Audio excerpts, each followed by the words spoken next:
Waktu butuh dana pembangunan, masjidnya terkesan milik umat, milik bersama. Waktu masjidnya udah jadi, umatnya dilarang masuk. Cuaks. Kemarin rame ya berita masjid digembok ya. Ini maaf-maaf kata ya, ini bukan satu-satunya masjid yang begini. Masjid itu kan rumah Allah ya nggak? Bener nggak sih? Apa udah ganti jadi rumah marbot? Atau kantor pengurus DKM? Ya kalau emang belum ganti, tapi kenapa kok banyak masjid yang pengurusnya perlakuin masjid tuh kayak rumah pribadinya yang cuma boleh dikunjungin kalau pemiliknya lagi ada di rumah. Sejak kapan masjid jadi eksklusif begini ya?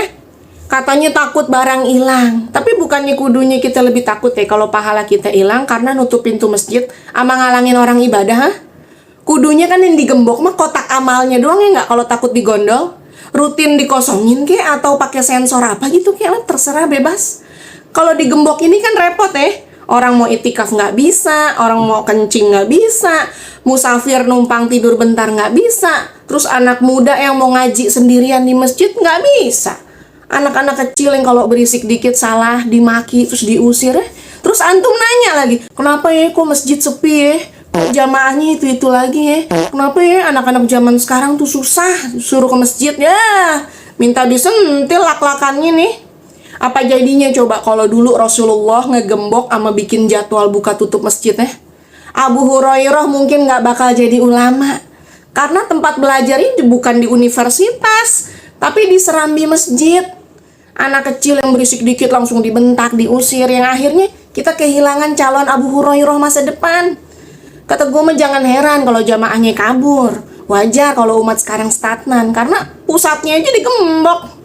Rasulullah justru ngebiarin para ahlu sufa buat tinggal di masjid. Ahlu sufa ini kan sekelompok sahabat Nabi yang hidupnya menetap di Masjid Nabawi. Karena apa? Karena miskin dan gak punya tempat tinggal. Yang hasilnya lebih dari 5.000 hadis Abu Hurairah riwayatin. Belum lagi ada Salman Al-Farisi dan lainnya. Ada ratusan ahlu sufa yang tinggal sama aktif di masjid. Jadi zaman Nabi itu masjid tuh sebagai pusat dakwah, jadi pusat pendidikan, pusat pengaduan sosial, pusat strategi perang, tempat tinggal orang miskin, apalagi tempat healingnya orang galau, bahkan tempat nongkrongnya para sahabat sambil belajar, bukan cuma buat sholat. Kalau masjid digembok, kita bukan cuma nutup pintunya pak, tapi mutus jalan orang menuju Allah. Kita yang bikin masjid jadi downgrade tau gak? Dari fungsi masjid sebagai pusat peradaban jadi cuma jadi spot sholat 5 waktu. Dari tempat ngebangun umat jadi tempat store kewajiban doang. Masjid tuh tempat pulang ya gak? Bukan digembok tapi dibuka lebar-lebar.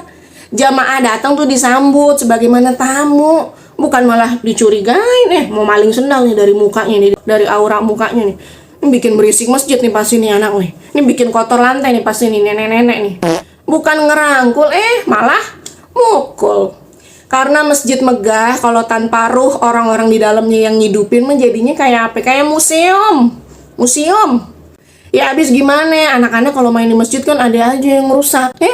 Padahal mah tinggal minta ortunya pak buat tanggung jawab kalau rusak ya nggak?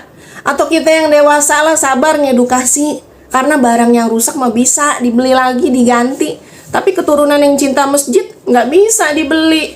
Jangan sampai kita sibuk jaga ubin keramik masjid, jagain kotak amal, sampai lupa ngejagain hati generasi muda kita buat terpaut sama masjid. Masjidnya doang banyak yang dibangun, tapi manusianya dikecilin. Tobat, tobat, tobat.